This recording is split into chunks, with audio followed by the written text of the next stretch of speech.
Breath in करताना मनातल्या मनात सो म्हणायचंय. ब्रीथ आउट करताना मनातल्या मनात हम म्हणायचंय. ब्रीथ इन सो, ब्रीथ आउट हम. ब्रीथ इन सो, ब्रीथ आउट हम. सो हम, सो हम, सो सो सो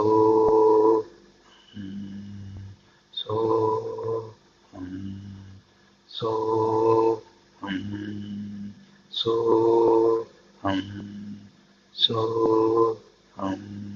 सो सो so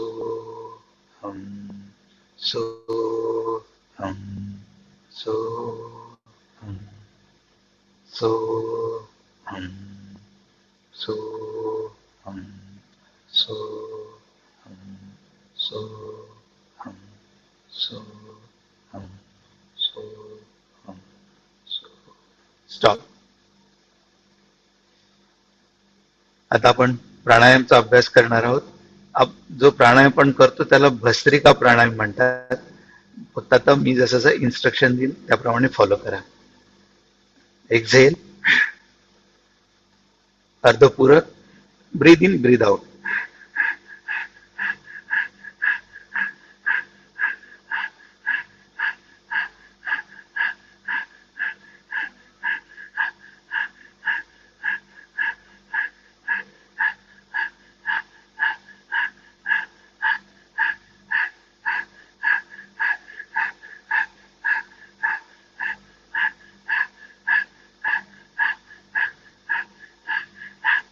Stop, exhale. Hold in Bhaya Kumbhak. Hold 1, 2, 3, 4, 5, 6, 7, 8, 9, 10. Deep breathe in, Purak. Hold breath, Antar Kumbhak. 1, 2, 3. Slow breathe out. Rechak.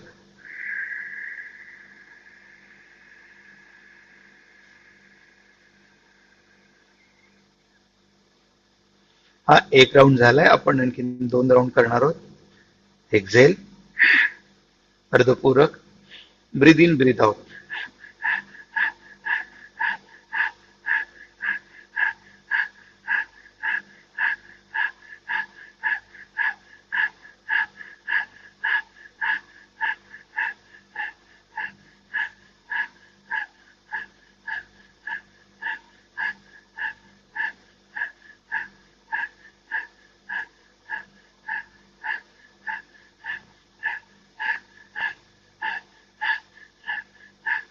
Stop, exhale. Hold Bhaya Kumbhak. Hold 1, 2, 3, 4, 5, 6, 7, 8, 9, 10. Deep breathe in, Purak. Hold Antar Kumbhak. 1, 2, 3. Slow breathe out, Rechak.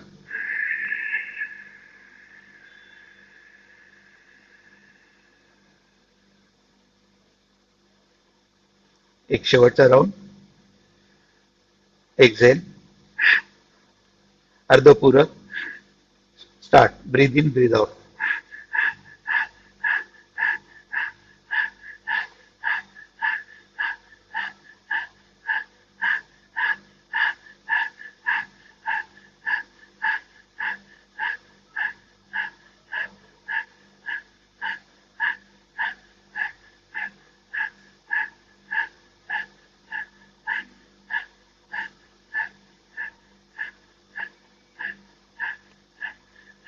Stop, exhale. Hold breath. 1, 2, 3, 4, 5, 6, 7, 8, 9, 10. Purak. Breathe in deep, breathe in. Hold 1, 2, 3. Slow breathe out.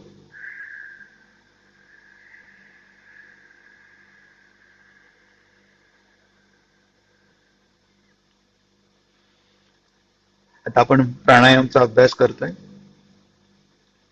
आपण जेवढा आपला श्वास आहे त्या श्वासाच्या अर्ध्या श्वासामध्ये उ म्हणायचंय, राहिलेल्या अर्ध्या श्वासामध्ये मकार काढायचा.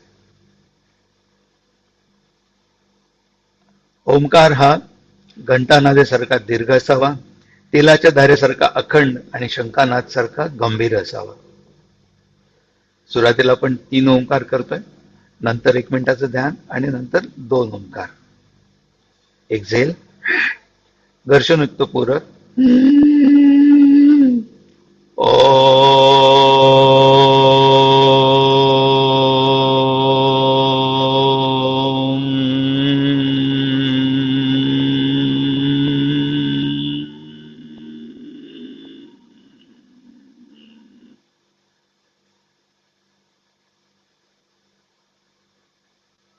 पूरक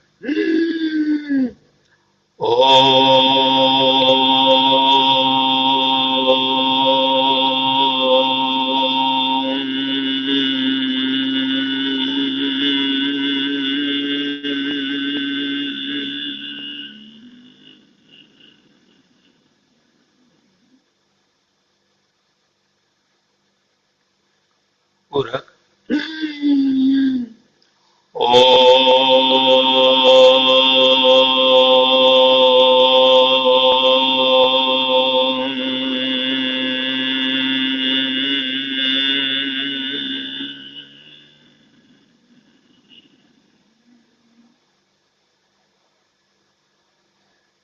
शांत शांत शांत. आपण जो आता ओमकारचा नाद केलेला आहे, जो ओमकारचा जो ध्वनी केलेला आहे, तो मनातल्या मनात आठवून साठवण्याचा प्रयत्न करा. छातीच्या मध्यामध्ये अनाहत चक्र आहे, तिथं अंगुष्ठ मात्र ज्योती बघण्याचा प्रयत्न करा. Try to visualize thumb size bright flame in chest area where Anahata chakra is situated. तिथं जर दिसत नसेल 2 भुवयाच्या मध्ये, भ्रूमध्य मध्ये अंगुष्ठ मात्र ज्योती बघण्याचा प्रयत्न करा. Try to visualize thumb size bright flame in between eyebrows where आज्ञा चक्र is situated. बाहेरच्या वातावरणाला पूर्णपणे विसरून जा. जी ज्योती आपण बघण्याचा प्रयत्न करत आहोत ती आत्मस्वरूप आहे. आत्मस्वरूपाशी एकरूप होण्याचा प्रयत्न करूया.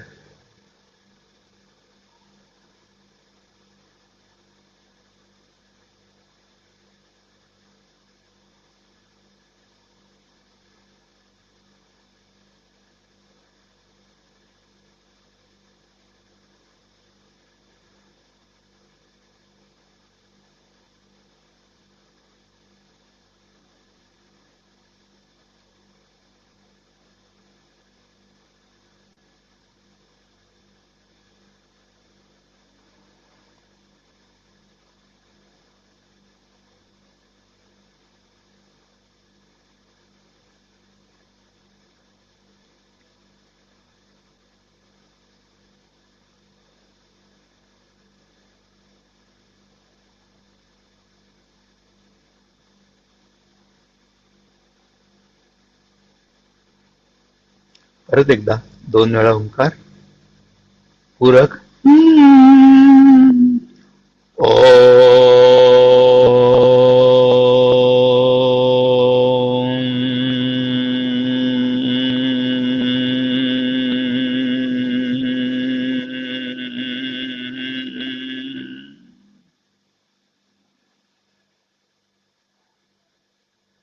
पूरक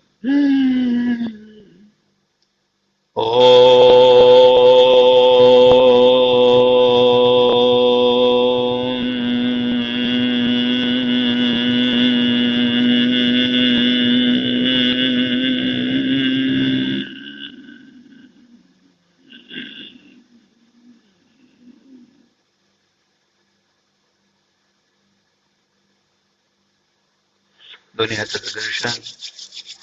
जी ऊर्जा आपण ओंकार साधना आणि प्राणायामाच्या अभ्यासातून मिळवली त्या ऊर्जेचं संचलन पूर्ण शरीरभर करूया. दोन्ही हाताने चेहरा कप करा.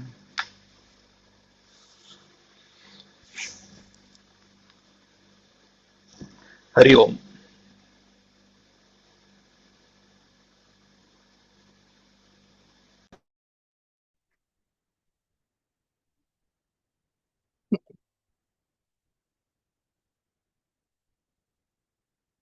रामाय रामभद्राय रामचंद्राय वेदसे रघुनाथाय नाथाय सीताय पतये नमः. परमपूज्य डॉक्टर काकांना स्मरणपूर्वक वंदन करतो. आपल्या सर्वांनाही वंदन करतो. आणि मनाच्या श्लोकातला 14वा श्लोक हा आपण सगळे एकत्र म्हणूया आणि नंतर त्याबद्दल काही विचार आपण बघूया. पण तत्पूर्वी एक जाणीव करून देतो की 27 जानेवारीला म्हणजे मंगळवारी परवा ही दासबोध जयंती आहे. आणि एक असा विचार आला की आपण दासबोधाचं पारायण करू शकतो का. आता 200 समासांचं पारायण आणि हे 7 दिवसात करणं म्हणजे प्रत्येकाला दिवसातनं खूप वेळ द्यावा लागेल याची कल्पना आहे. तर त्यामुळे आपण 21 समासी दासबोधाचं पारायण करावं का हा एक. तर मंगळवारी आहे ते आणि हे साधारण आधी सुरुवात व्हायला पाहिजे होती पण आपल्या उशिरा लक्षात आलं. पण हरकत नाही, देर आहे दुरुस्त आहे म्हणतात तसं की आपण जरी आसपासनं सुरुवात केली तरी एक साधारण 6-7 दिवसामध्ये रोज निदान 2 तास त्याच्यासाठी खर्च करून असं पारायण आपण करू शकतो का याचा विचार प्रत्येकाने करावा. आणि मला जर का वैयक्तिकरित्या तसं कळवलं तर आपण त्याची रूपरेषा ठरवूया आणि त्याप्रमाणे हे हा पारायण हे आपण पूर्णत्वास नेऊ असं मला वाटतं. पण त्यासाठी तुम्ही मला वैयक्तिक संपर्क साधावा, मग आपण ते ठरवूया. ऑनलाईन करायचं, पण आता समजा देसाई अबुधाबीला आहेत आणि त्यांची इच्छा असेल आणि ते काय रोज येऊ शकत नाही तर आपण ऑनलाईनही करू शकतो. त्याचा आपण विचार हा प्रत्यक्ष बोलून ठरवूया. असो, मनाच्या श्लोकातला 14वा श्लोक सगळेजण एकत्र म्हणूया. जीवा कर्मयोगे जनी जन्म झाला परी सेवटी काळमुखी निवाला महाथोरते मृत्युपंथे गेले किती एकते जन्मले आणि मेले. श्रीराम जय जय रघुवीर समर्थ. मनाच्या श्लोकातला 13वा श्लोक आपण बघितला की समर्थांनी रावणाचा दृष्टांत दिलेला आहे आणि त्या श्लोकात ते म्हणतात की मना सांग रावणा काय झाले अकस्मात ते राज्य सर्वही बुडाले म्हणून एकुडी वासना सांडी वेगी बळे लागला काळ हा पाठी लागी. केवळ त्या राजाच्या लंकेच्या राजाच्या वासनेमुळे लोभामुळे त्याच्या स्वतःसह त्याच्या कुटुंबासह आणि त्या लंकेतल्या प्रजाजनांचं कसं नुकसान झालं हे सगळं वासनेमुळे या लोभामुळे होतं. आणि शेवटी माणूस मृत्यूला जेव्हा प्राप्त होतो तेव्हा या वासना आपल्या बरोबर येत असतात. तर त्याचा निराश कसा व्हावा याबद्दलच समर्थ या पुढच्या श्लोकात सांगतायत. आणि या मनाच्या श्लोकांमध्ये अत्यंत श्रेष्ठ असा गर्भित अर्थ आलेला आहे. आपल्याला सगळ्यांना माहितीये, पुनरुक्ती होईल मला माहितीये, पण भुजंग प्रयात या वृत्तातलं हे मनाचे श्लोक आहेत आणि पाठ करायला अत्यंत सोपे आहेत. भुजंग प्रयात हे वृत्त याचा अर्थ असा की प्रयात म्हणजे आपण प्रयाण करणं म्हणतो, जाणं असं म्हणतो. तो भुजंग कसा जातो, तो असा एक 2 नागमोडी वळणं घेतो, त्याला नागमोडी वळणच म्हणतात, आणि मग पुन्हा थोडा सरळ आणि मग पुन्हा 2 वळणं घेऊन असं पुढे जातो. तर अशा प्रकारच्या चालीने जाणारे हे मनाचे श्लोक आहेत, म्हणून भुजंग प्रयात वृत्तातले आहेत असं त्यांना म्हटलं जातं. तर या श्लोकांमध्ये नीती, सदाचार, वेदांत अशी अनेक प्रकारची पुराणे असे पुष्कळ विषय आलेले आहेत. आणि आता आपल्याला ज्या श्लोकाचा विचार करायचा आहे त्यातला मुख्य श्लोक हा 14वा, पण या 14च्या अनुषंगाने 14, 15, 16 या तिन्ही श्लोकांचा आपण विचार करूया.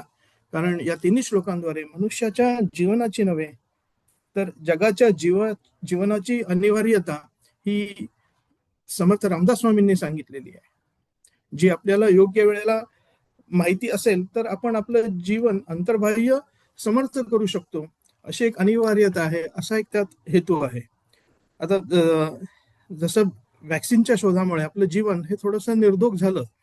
आता वॅक्सिन म्हणजे काय तर अर्ध मेले तेच जंतू आपण आपल्या शरीरात टोचून घेतो आणि त्या रोगाच्या विरुद्ध अँटीबॉडीज आपण तयार करत असतो. म्हणजे आपल्याला सर्व माहिती आहे, आपल्याकडे त्यापेक्षा मोठा तपशील असेल, पण मी त्यातलं हे थोडंसं मर्म सांगतोय. जसं आपल्याला व्हॅक्सिन दिलं आणि अँटीबॉडीज तयार झाल्या की आपली इम्युन पॉवर ही डेव्हलप होते, रोगप्रतिकारक शक्ती ही डेव्हलप होते.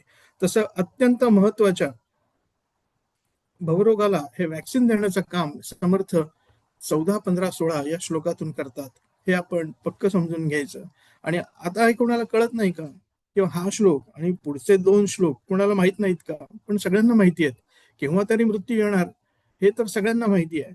आपण अनेकांना पत्रिका दाखवतो आणि माझं घर, मला नोकरी कधी मिळेल, मी कुठल्या देशात राहीन, मुलीचं लग्न, मुलाची नोकरी, मुलीची नोकरी, आजारातून बरे कधी होणार, 1 ना 2, हे सगळं आपण ज्योतिषाला विचारतो.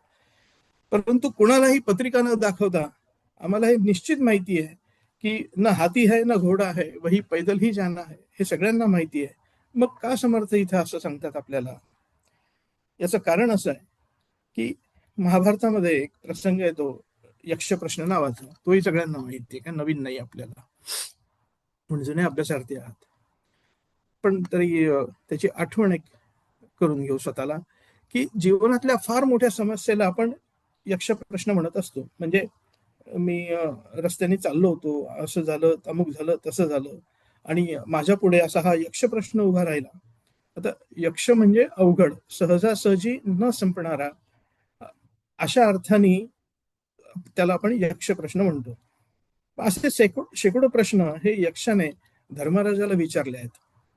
आणि या यक्ष प्रश्नाचा पण आपण अभ्यास करावा, कारण पर्सनॅलिटी डेव्हलपमेंटसाठी याचा आपल्याला जरूर उपयोग होईल असं वाटतं. आणि बरं, या यक्ष प्रश्नाची उत्तरं ही सेकंदात द्यायची आहेत. म्हणजे उद्या सांगतो, परवा सांगतो असं नाहीये. इकडे भाऊ मरून पडलेले आहेत. म्हणजे अनेकदा टीव्हीवरती आपण बघत असाल, ते कुठल्या मुलाखतींच्या शो मध्ये रॅपिड फायर राऊंड असतो, तिथे तरी थोडासा वेळ देतात, काहीतरी उसासे घेतात, आठवायचा प्रयत्न करतात. इथे या तसं नाहीये की तात्काळ उत्तर द्यायचं आहे.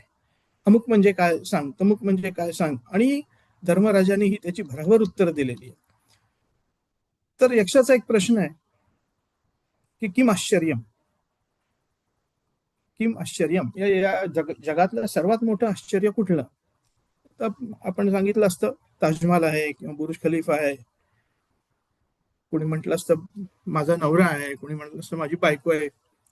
पण फार सुंदर उत्तर दिलंय धर्मराजाने, की तो जो श्लोक येतो की अहनी अहनीच भूतानी, अहनी अहनीच भूतानी गच्छन्ति यमालयम. म्हणजे रोज रोज माणसं मृत्यूला पात्र होतात, पण स्वतःला मात्र ती चिरंजीव समजत असतात. मना पाहता सत्य हे मृत्यूभूमी. रोज माणसं मृत्यू पावतात, पण स्वतःला मात्र चिरंजीव समजतात. आणि जिता बोलती सर्व ही जीवभूमी मी. सांगण्याचा भाव असा की या सगळ्यांना सगळं माहिती आहे. आपण काही बावळट नाही, अगदी खेड्यातल्या माणसाला सुद्धा हे माहिती आहे की केव्हा ना केव्हा मरायचं आहे. पण हे मरायचं हे जे आहे हे जीवनातलं अनिवार्य सत्य आहे. याला विसरून जेव्हा मनुष्य वागतो आणि स्वतःच्या अनहिताला प्राप्त होतो, त्यावेळेला संत हे तळमळतात. आणि संतांच्या बोलण्याला महत्व एवढ्या करता आहे की ते आपल्यापेक्षा खूप उंचीवरती उभे आहेत.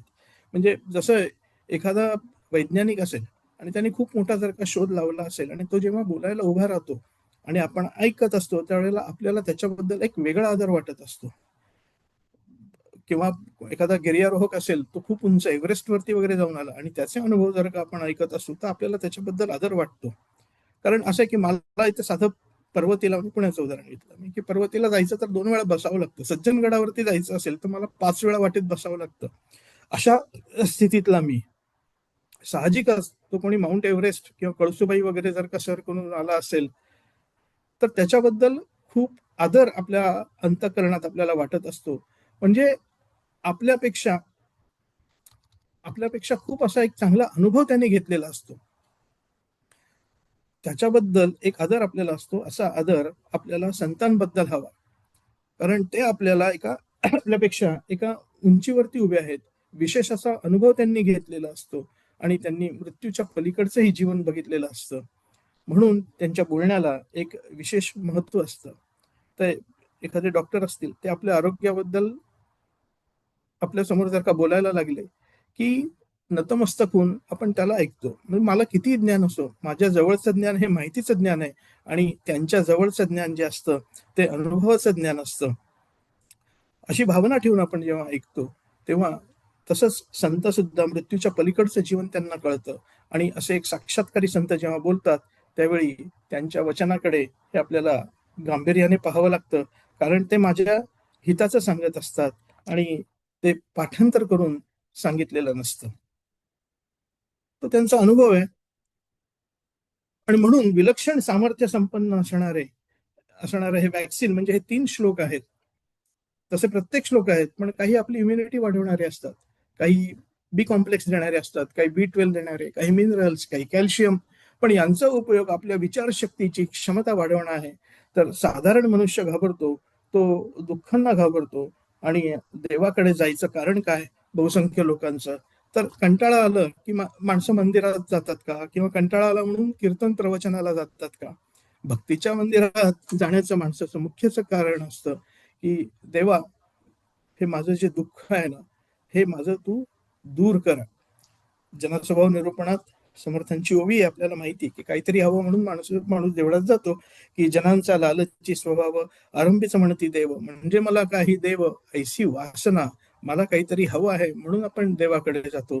आणि देव या शब्दाचा अर्थ दा यच्छ असा येतो.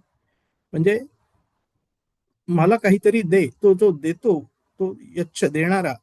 आणि 2-3 धातूंनी हा प्रश्न, हा अर्थ जो आहे हा सिद्ध केलेला आहे. आपण सगळेच काय बघणार नाही, पण शक्य जाता तो उल्लेख करायचा तर अजून एक आहे की तो दिव हा शब्द, दिव या शब्दावरनं सुद्धा देव हा धातू, दिव म्हणजे ब्लिंक, प्रकाश, अधूनमधून प्रकाश देणं, म्हणजे तो मला सतत जिवंतपणाची जाणीव देत असतो, ती आतून देत असतो. आणि दायच्छ म्हणजे देतो. आमची काहीतरी मागणी आहे की नाही देवाकडे, की अनेक असतात. नोकरी नाही, मुलीचं लग्न, आरोग्य, त्यानंतर सगळं असलं तरी लॉटरीचं तिकीट हे लागावं अगदी.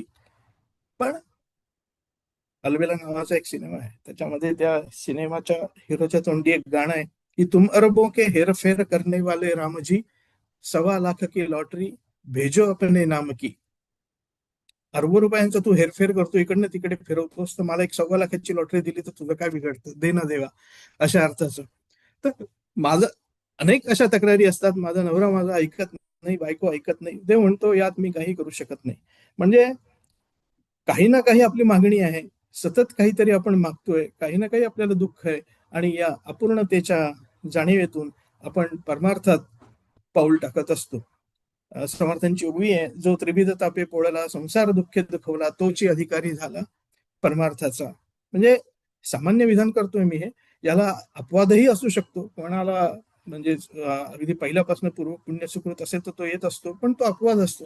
मग या जगातलं सर्वश्रेष्ठ दुःख कोणतं आहे, तर याचं नाव आहे मृत्यूचं दुःख.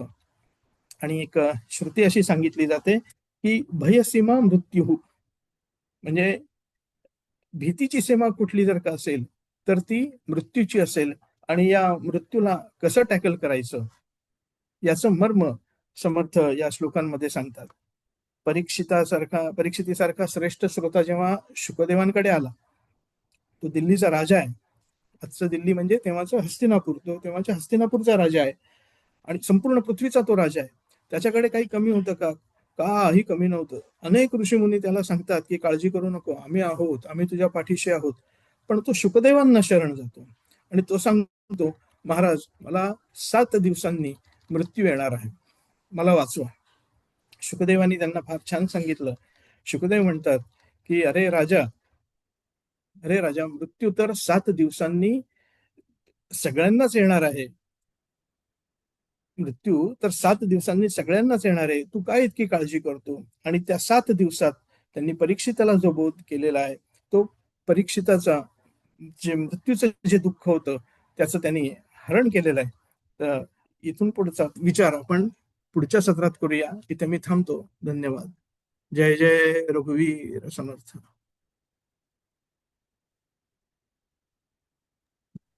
नमस्कार. जुना दासबोध समास 7. सगुण ध्यान.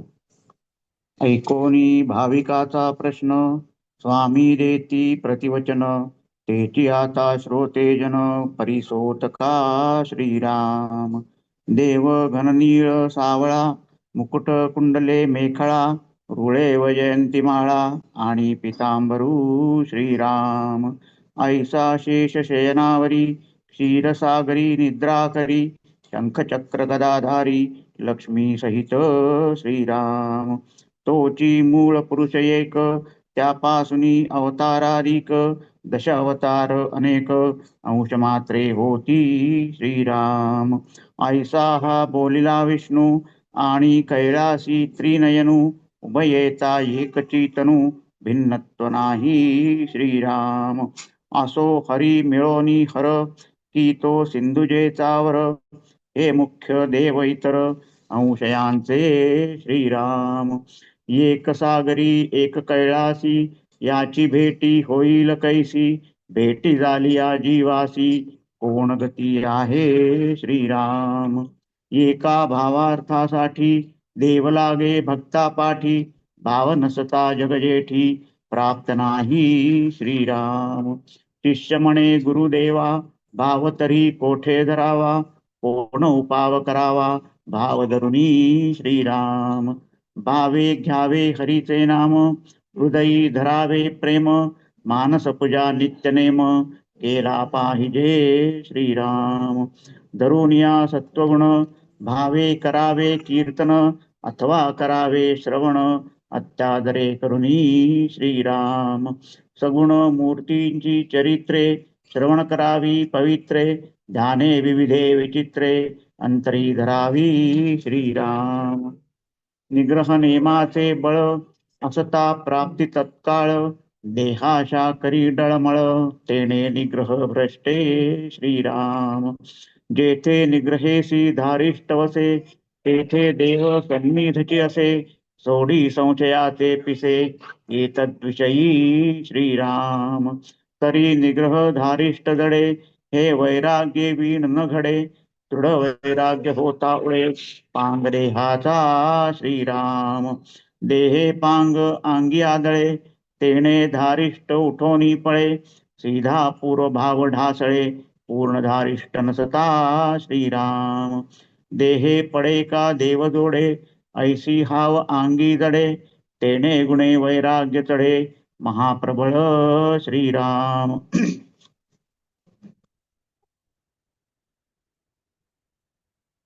देहपांग निशेष भंगे, तेव्हा प्राप्तीसी वेळ न लगे, देवभक्ता पाठी लागे, नाभी नाभी म्हणून श्रीराम. बाळक आपणासी रक्षुनेने, म्हणून मातेसी लागे रक्षणे, तेची बाळक शहाणे, होता माता विसंबे श्रीराम. तैसा भक्त भगवंती प्रेमा, लावणी उल्लंघी देह सीमा, तयाचा सांभाळ आत्मया रामा, करणेकडे नेमस्त श्रीराम. सर्वस्वाची आस तुटे, तरीच सगुण मूर्ती प्रगटे, सगुण लाभ होता तुटे, दुःख संसारीचे श्रीराम. परंतु आशा सोडवेना, म्हणून प्राप्ती घडेना, आशा धरिता सुटेना, प्राणी दुःखापासूनी श्रीराम. आशा दुराशा दोघी बहिणी, वेढा लाविले सकळ प्राणी, दुःख रूपतिया पापिणी, जन्म दाविती मागुता श्रीराम. आशे दुराशेची जाळी, काळे पसरली भूमंडळी, पडला प्राणी मात्र आंदोळी, संसार दुःखे श्रीराम. आशा वासनेचे बंधन, वासना जन्मासी कारण, वासनेसी आशे वीण, थारा नाही श्रीराम. आशा वासनेची लपणी, आशा दुःखाची खाणी, आशा पापिणी घात घेणी, बळेची जन्मदावी श्रीराम. जयासी जयाची आस, तयासी त्याचाची धास, निजध्यासे प्राणियास, तेची प्राप्त श्रीराम. बहुतेक ध्यासमनी, पूर्वाभ्यासे करुनी, कांता पुत्र आणि धनी, नेमस्त आहे श्रीराम. अखंड प्रपंचाचे ध्यान, दृढ लागले अनुसंधान, तेने न घडेची साधन परत्रीचे श्रीराम. उपदताची लागवेगे प्राणी प्रपंच करू लागे, तयासी सांगणेची न लगे प्रपंच करावा ऐसे श्रीराम.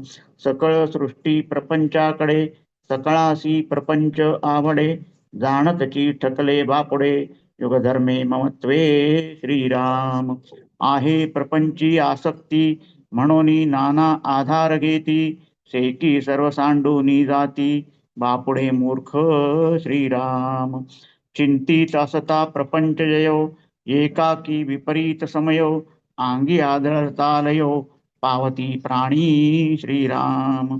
अंतिमती तेची गती ती पुत्रे आक्रंदती, प्रपंच लोभे यातायाती पुन्हा जन्म श्रीराम. ऐशाची करी येरधारा प्रपंच लोभे आत्महत्यारा, येमयातना निलाजिरा साहिलीत साहे श्रीराम. ऐसा सृष्टीचा दंडक लोभे वेष्टीला एके एक, जाणता सताही कौतुक माया खेळे खेळ हा श्रीराम. देखता दिवसा नागवण टकिले आपणासी आपण, होताही परमसीन आनंदची मानी श्रीराम. महा आवर्ती बुडता दृढ केली देहे अहंता, देहासी नेल न्यूनता म्हणून न सांगे श्रीराम. जब होये देहावसान तवन सोडी अभिमान, ऐसिया अभिमाने जन सर्वत्र वर्ते श्रीराम. एवं महत्वाची आशा महत्व नसताही दुराशा, तेणे गुणे जगदीशा अंतरती प्राणी श्रीराम. येथे देहाचे थोरपण तेची उदास नागवण, देहाचे निलोभे खूण चुके परमार्थाची श्रीराम.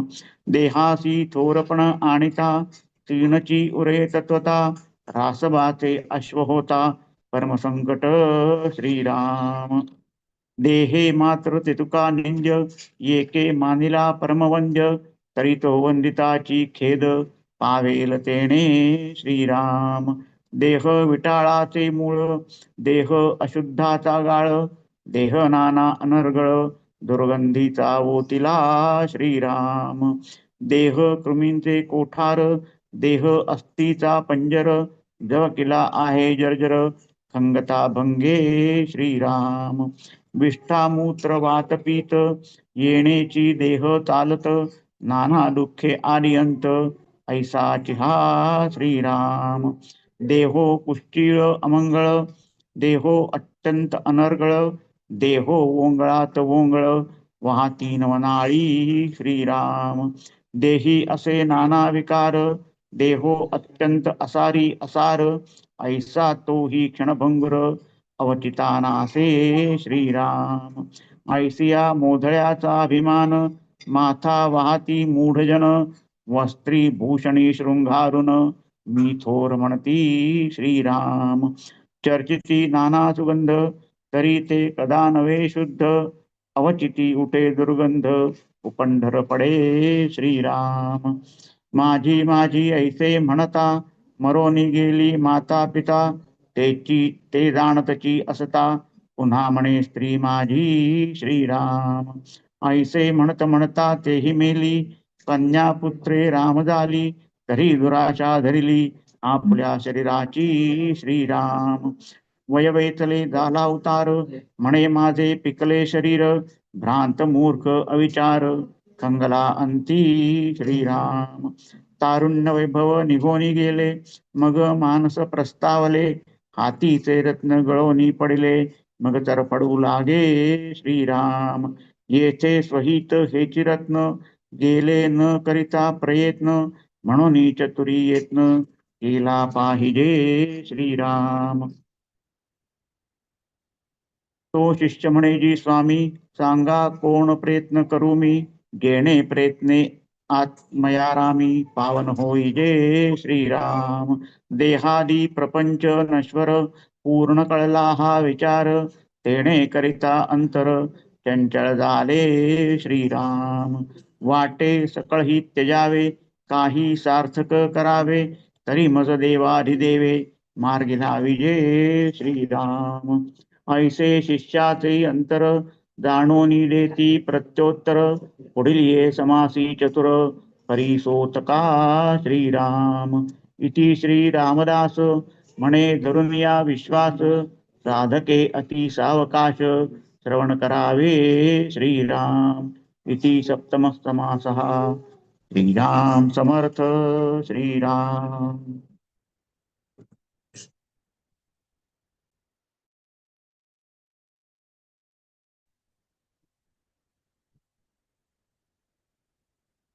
जय जय रघुवीर समर्थ. गणाधीश जो ईश सर्वा गुणांचा, मुळारंभ तो निर्गुणाचा. नमो शारदा मूळ चत्वार वाचा, गमू पंथा अनंत या राघवाचा. गुरु ब्रह्मा गुरुर्विष्णू गुरुर्देव महेश्वरा. गुरु साक्षात परब्रह्म तस्मै श्री गुरुवे नमः. जय जय रघुवीर समर्थ. आपल्या सर्वांना नम्र अभिवादन. आवाज आपल्यापर्यंत येतोय असं मी समजतो. काही अडचण असेल तर आपण इंडिकेट करावं. पुढे जाण्यापूर्वी जसं सलीलजींनी सांगितलं दासबोधाच्या आपल्या पारायणाबद्दल, आपलं अधिष्ठान जे आहे ते डॉक्टर काका आहे आणि आपल्या सर्वांचं अधिष्ठान डॉक्टर काकांचं अधिष्ठान हे समर्थ आहे. आणि आता ती समर्थाने जो दासबोध लिहिलेला आहे ती त्याची जन्मभूमी पुण्यभूमीमध्ये तो परवाच्या दिवशी किंवा 2 दिवसानंतर तो प्रगट झालेला आहे दासबोध. आणि अत्यंत आपल्याला जे आहे ते पवित्र आणि श्रेष्ठ असा तो ग्रंथ आपल्या समोर आहे. आणि आपल्याला जर त्याला काही न्याय द्यायचा असेल तर परत त्याला केअरफुली वाचावं आणि त्याप्रमाणे वागण्याचा प्रयत्न करावा. आणि ते वाचण्याकरता आणि वागण्याकरता परत त्याला डोळ्याखालून जाऊ द्यावं असं मला वाटतं. आणि म्हणून सलीलजीनं विनंती केली होती की तुम्ही काय कसं ऑर्गनाईज करताय ते पहा आणि त्याप्रमाणे वी विल ऑल फॉलो हिम. तर कृपा करून दासबोधाचं जे पारायण आहे आपल्या आपल्या घरी बसून किंवा कसंही जसं जमेल तसं निश्चित करावं असं माझं पण जे आहे ते या ठिकाणी आपल्या सर्वांना विनंती आहे. जुनं दासबोधाचं आपलं जे आहे ते अभ्यास चाललेला आहे. जुनं दासबोधाचा जो आहे तो 6वा अध्याय वैराग्य निरूपण. हा 6वा अध्याय जो आहे तो आपण आत्ताच पाहिला मागच्या महिन्यामध्ये. आणि हा जो 6वा अध्याय पाहिला त्याच्यामध्ये शेवटी काय होतं त्या अध्यायामध्ये, तर त्यांनी शेवटी जे आहे त्या अध्यायामध्ये असं होतं की वक्ता म्हणे हो स्वभावे, वक्ता म्हणे हो एक भावे, भगवत भजन करावे तेणे होईल स्वभावे समाधान. वक्ता म्हणजे रामदास स्वामी म्हणत होते शिष्याला, हा गुरुशिष्य संवाद आहे. नवीन दासबोध एक गुरुशिष्य संवाद आहे, हाही गुरुशिष्य संवाद आहे. नवीन दासबोध गुरुशिष्य संवादामध्ये जे आहे ते आपल्याला कल्याण स्वामींचं बॅकग्राऊंड त्या ठिकाणी पुष्कळ ठिकाणी पाहायला मिळतं. पण जुन्या दासबोध आणि आत्माराम दोन्हीही उद्धव स्वामींच्या वेळेस लिहिले गेलेले आहे.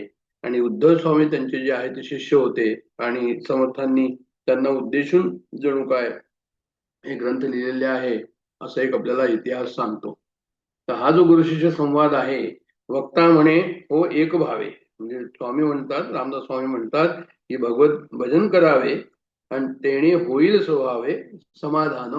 म्हणजे भजनाने जे आहे ते तुमचं समाधान होईल असं त्यांनी या ठिकाणी शिष्याला म्हटलंय, आपल्याला म्हटलेलं आहे. आणि कैसे करावे भगवत भजन, तर कैसे करावे भगवत भजन, कोठे ठेवावे हे मन.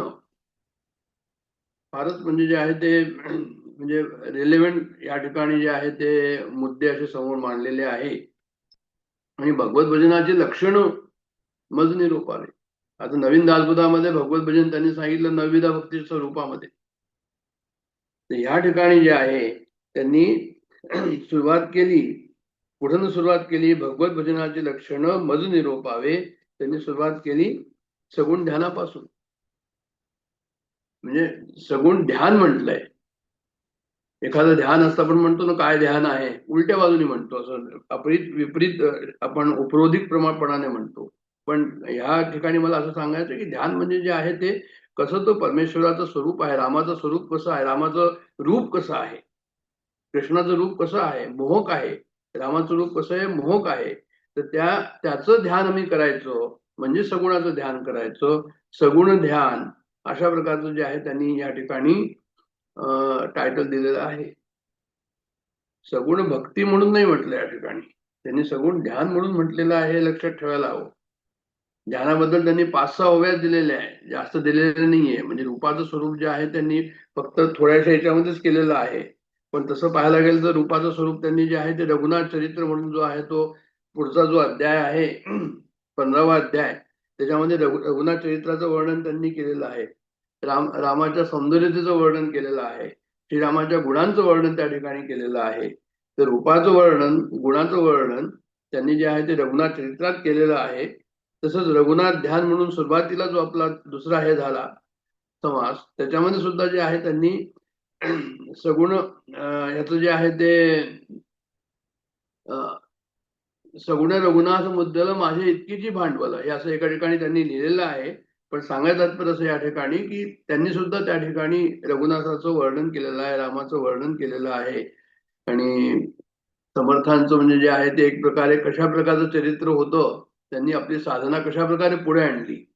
कारण हा एक प्रकारचा वियोग आहे की माझे इतुकेची भांडवल कास धरुनी टाकील पै आणि पैपार भवाचा. म्हणजे माझ्याकडे इतकंच भांडवल आहे की रामच मला जो आहे तो भावपार करेल, आणखीन काही नाहीये. अशा प्रकारचं ती ओवी आहे त्या ठिकाणी. आणि आपल्याला सर्वांना माहिती, अनुदिन तापलो रामराया. तर हे अशा प्रकारचे जे करुणाष्टक आहे, हे सर्व कसं आहे तर त्यांना खूप रामाची जी आहे ती ओढ होती, सगुणाची ओढ होती. सगुण ध्यान या ठिकाणी चाललेलं आहे, म्हणून तो एक त्या ठिकाणी बॅकग्राऊंड म्हणून सांगितलं की जणू काही हे सगुण ध्यान या ठिकाणी सांगितलंय. त्याच्यानंतर नवीन दासबोधामध्ये सुद्धा त्यांनी लिहिलेलं आहे सगुण भजन, हा जो आहे 6व्या दशकामध्ये 7वा समास आहे. आणि सगुण भजन निरूपण हा 10व्या ह्याच्यामध्ये 7वा समास आहे. हे सुद्धा या ठिकाणी सर्व प्रतिपादित असं करतात की सगुणाचं महत्व समर्थांनी जितकं गायलं, म्हणजे खूपच गायलं, इतर संतांनी गायलं, त्यांनी पण गायलं. सगुणाचे आधारे निर्गुण पाविजे निर्धारे, सारासार विचारे संत संगीत, समर्थांनी म्हटलं. काही सांडावे लागत नाही, काही मांडावे लागत नाही, पण जो विचार आहे तो कसा आहे, तो सगुण भजनाचा विचार त्या ठिकाणी, की सगुणाचं रूप तुम्ही त्या ठिकाणी विचार करा. अशा प्रकारचा सुद्धा अर्थ त्याचा घेतला जातो. म्हणजे संसार त्याग न करिता, प्रपंच उपाधी न सांडता, जनामध्ये सार्थकता विचारायची हो, याचा अर्थ काय झाला. हे भजन या ठिकाणी त्यांनी भगवंताचं भजन हा सुद्धा भगवंताचा भजनाचा विचार अशा प्रकारे त्यांनी सांगितलं या ठिकाणी की कोठे ठेवावे हे मन. तर हे मन जे आहे ते भगवंतामध्येच ठेवावे, भगवत भजनच नेहमी जे आहे ते करत राहावं. आणि भगवत भजनाचं लक्षण काय आहे, 9विधा भक्ती सांगितली. आणि या ठिकाणी जे आहे ते आपल्याला वर्णन करतात, ते सगुण ध्यान म्हणून वर्णन करतात. ते आता सगुण म्हणजे काय आणि निर्गुण म्हणजे काय आणि ध्यान म्हणजे काय, अशा प्रकारचं आपल्याला जे आहे ते आपल्या ह्याच्यात येईल, म्हणजे जे आहे ते डोक्यामध्ये येईल अशा प्रकारचं हे. तर काय शेवटी की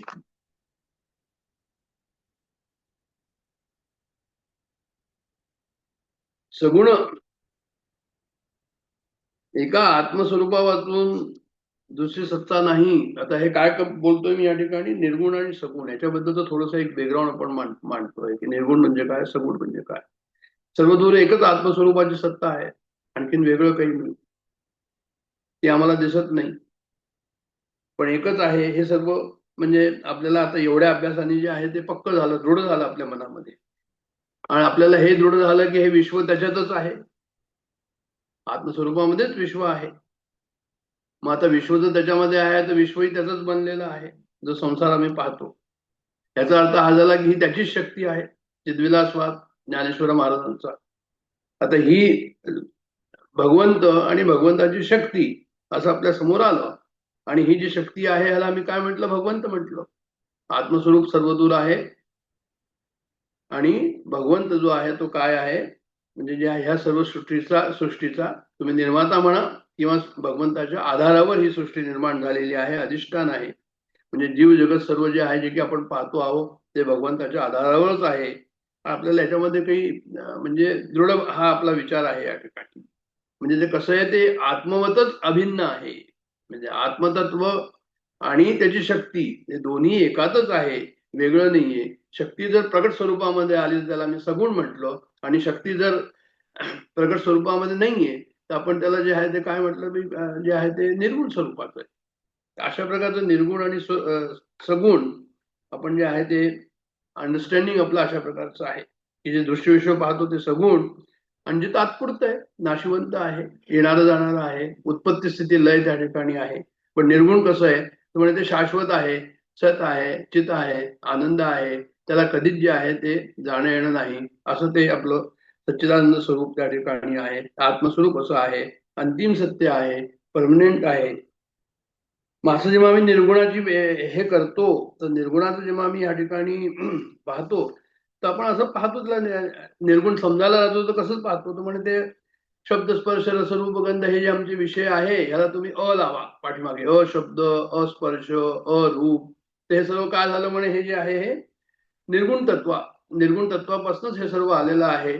आणि निर्गुण तत्वामध्ये काहीच नाहीये, शब्दही नाही, स्पर्शही नाही, रूपही नाही, रसही नाही, गंध नाही, असं ते निर्गुण तत्व आहे. हे निर्गुण कसं आहे तर म्हणे हे अमूर्त आहे, आम्हाला दिसत नाही, अचिंत्य आहे, त्याचं चिंतन करणं सुद्धा कठीण आहे, अदृश्य आहे आणि अव्यवहार्य आहे, त्याच्याशी काही व्यवहार नाही करू शकत, देणं घेणं नाहीये तिथे, अग्राह्य आहे, काही घेणं नाही काही देणं नाही, आणि निर्विशेष आहे. अशा प्रकारचं जे आहे ते निर्गुणाची आपल्याला समज आहे. दिस इज व्हॉट वी अंडरस्टँड.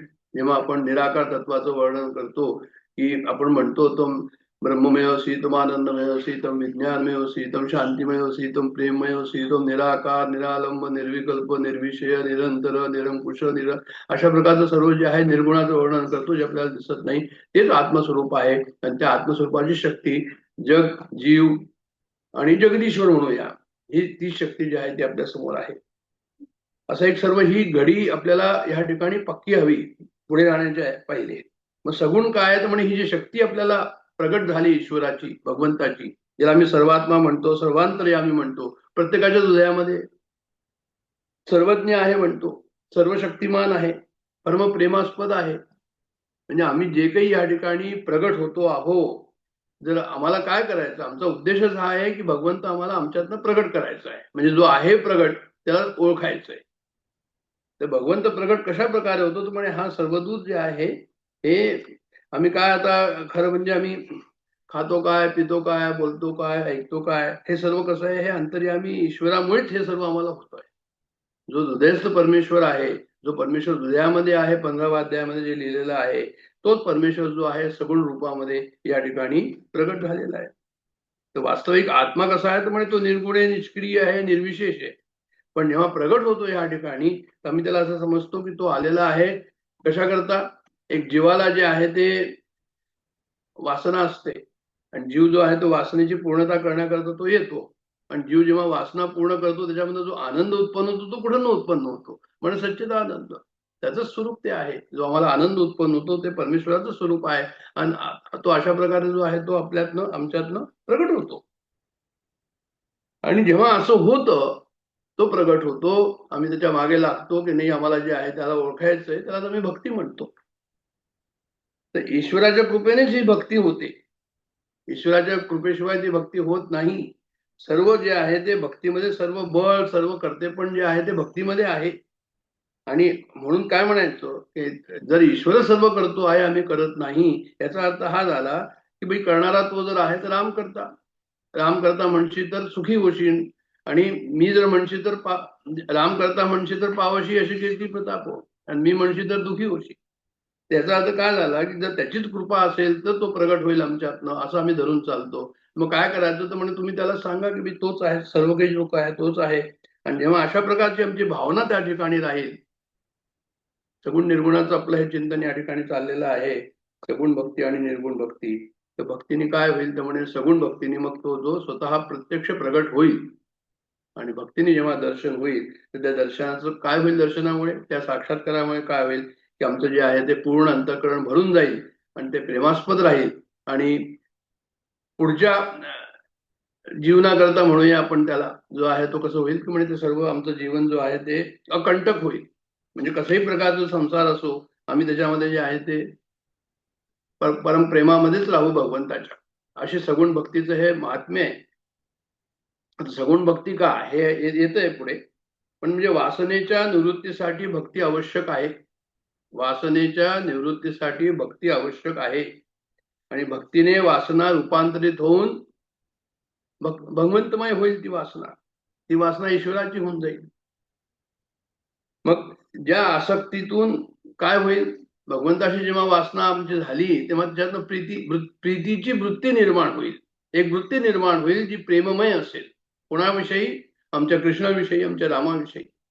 समर्थांना रामाविषयी इतकी अत्यंत उत्कट प्रीतीवृत्ती होती की जे आहे ते रामाच्या याच्यामध्येच नेहमी राहायचे, त्यालाच नेहमी जे आहे बोलायचे त्याच्याशी. आणि ह्या आसक्तीतून अशी प्रीतिवृत्ती निर्माण झाल्यानंतर त्या ठिकाणी काय होईल, ते म्हणजे निष्काम जे आहे ते प्रेम भक्ती उत्पन्न होईल. आणि निष्काम प्रेम भक्ती उत्पन्न होईल त्यालाच ते भक्ती म्हणतात. म्हणजे भक्तीमध्ये काय होतं, पुन्हा पुन्हा वृत्ती ईश्वराकडे जाते, पुन्हा पुन्हा वृत्ती भगवदाकार होते. आणि ज्ञानामुळे काय होतं, पुन्हा पुन्हा वृत्ती आत्माकार होते. परिणाम तोच आहे. तुम्ही निर्गुण भक्ती कराल तर जे आहे ते ज्ञानामुळे काय होईल की म्हणजे मी आत्मा आहे याच्यावरती वृत्ती आत्माकार होईल.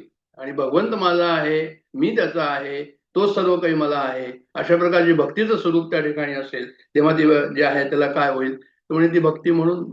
आणि अशी जी ज्ञानोत्तर भक्ती म्हणूया त्याला, म्हणजे एकदा जर असं आपल्याला दर्शन होऊन गेलं, कळून गेलं सर्व, तर ती ज्ञानोत्तर भक्ती सुद्धा तशाच प्रकारची आहे. एकदा जर भक्ती मनुष्य करू लागला तर त्याच्यानंतर जो आहे, जेव्हा त्याला जरी प्रगट झाला परमेश्वर, तरी त्याची भक्ती जी आहे ती चालू राहील, ती काही बंद त्या ठिकाणी होणार नाही.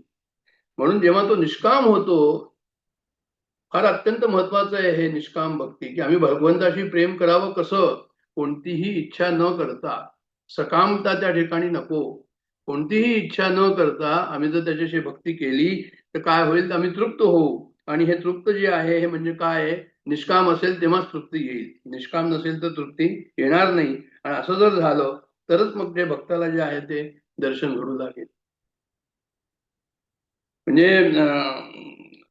जय जय जय हनुमान गुसाई, कृपा करो गुरुदेव के नाही, दीन दयाळ मृदू सांभाळी, हरवनाथ मम संकट भारी. म्हणजे आता हनुमंताला रामचरित मानसामध्ये, आपल्या हनुमान चालिसामध्ये तुलसीदासजी असं म्हणतात आहे की कृपा करो गुरुदेव की नाही.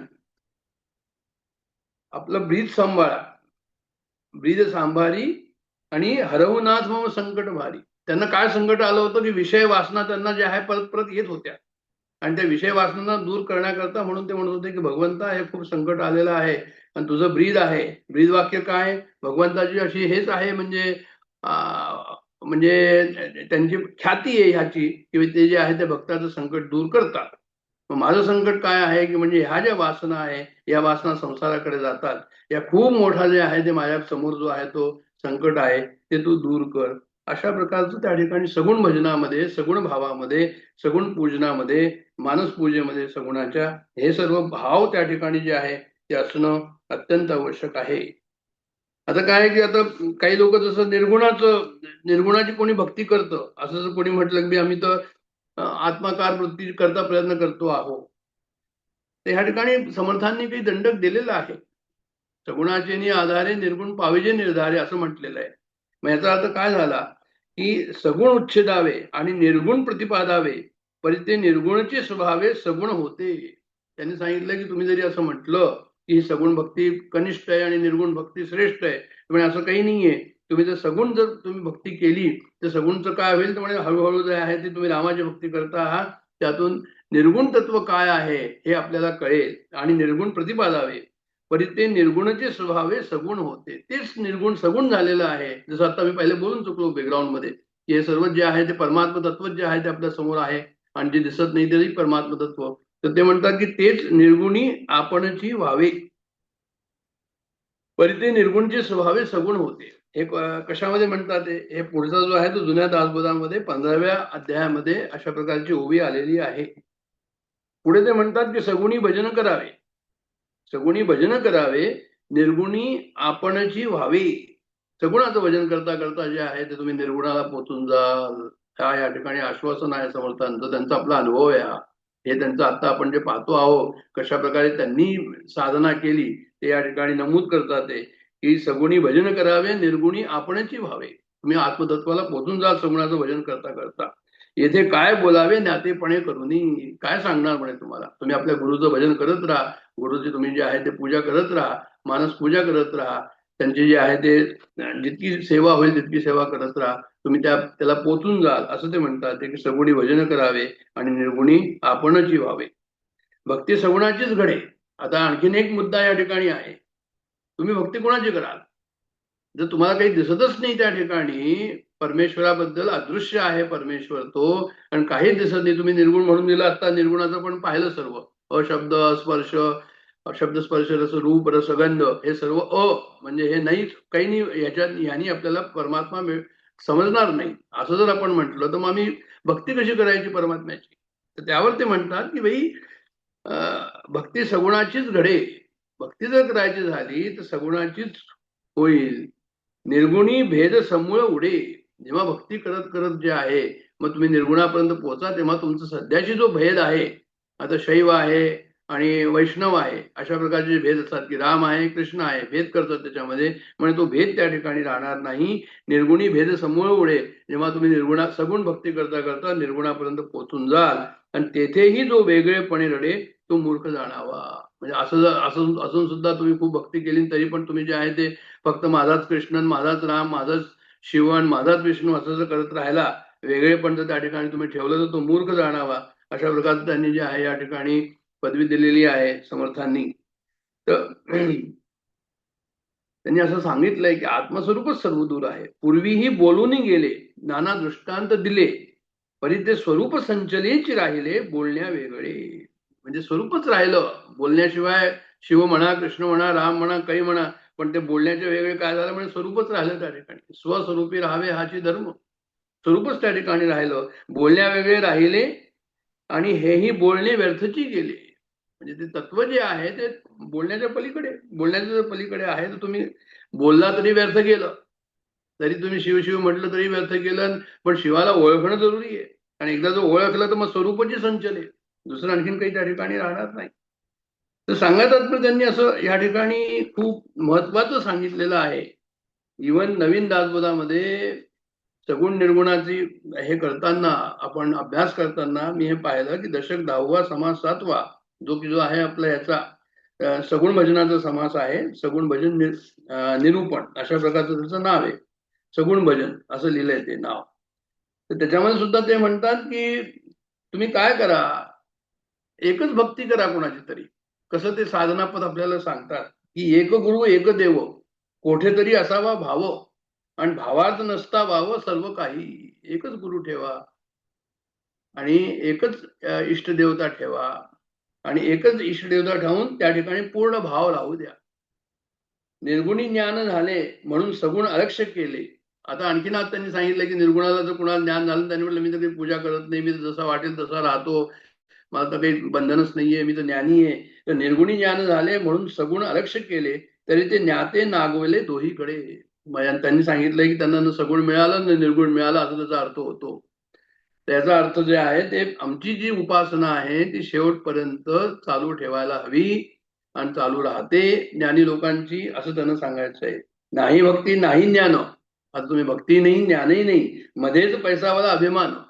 त्याचं काय तो हा मनुष्य माजतो म्हणजे ह्याला अभिमान होतो. कशाचा की म्हणे जो आहे तो मी काहीतरी आहे, मी ज्ञानी आहे, मी भक्त आहे. मग नाही भक्ती नाही ज्ञान, धड काहीच नाही झालेलं आहे.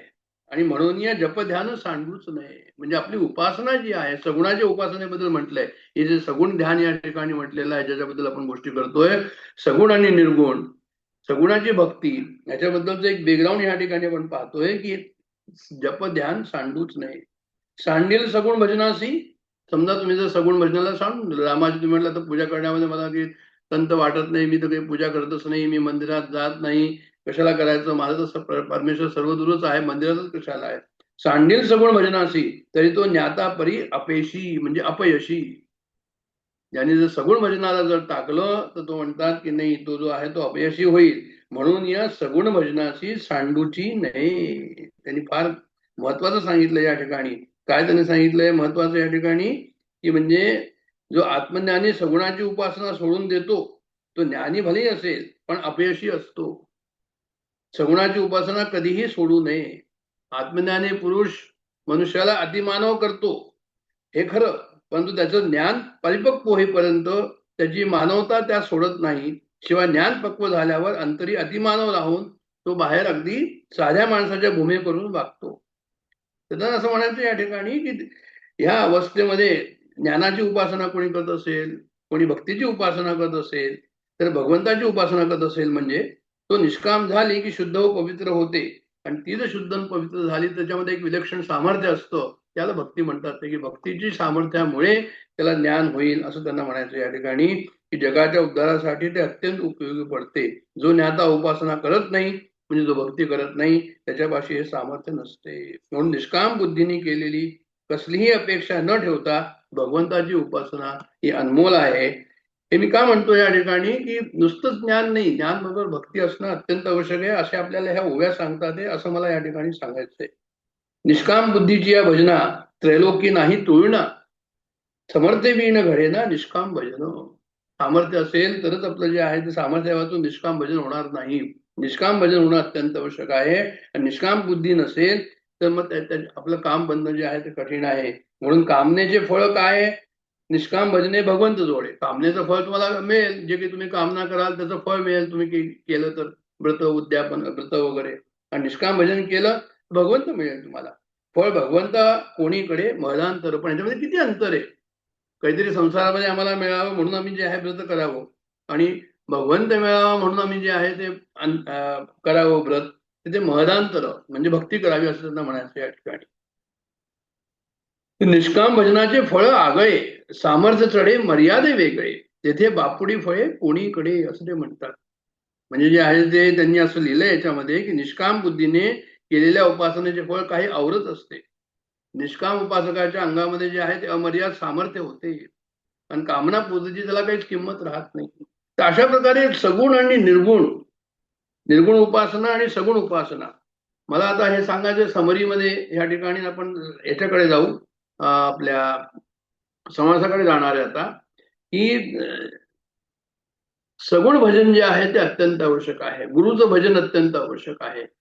आणि एक गुरु म्हणजे एक देवता एक गुरु हे अत्यंत आवश्यक आहे. आणि त्याचं भजन जे आहे ते आम्ही पूर्ण श्रद्धेने त्या ठिकाणी जे आहे ते करत राहावं, तेव्हाच जे आहे ते का होईल, तेव्हाच आम्हाला त्याच्याबद्दल जे आहे त्याचा फायदा आमच्या समोर येईल.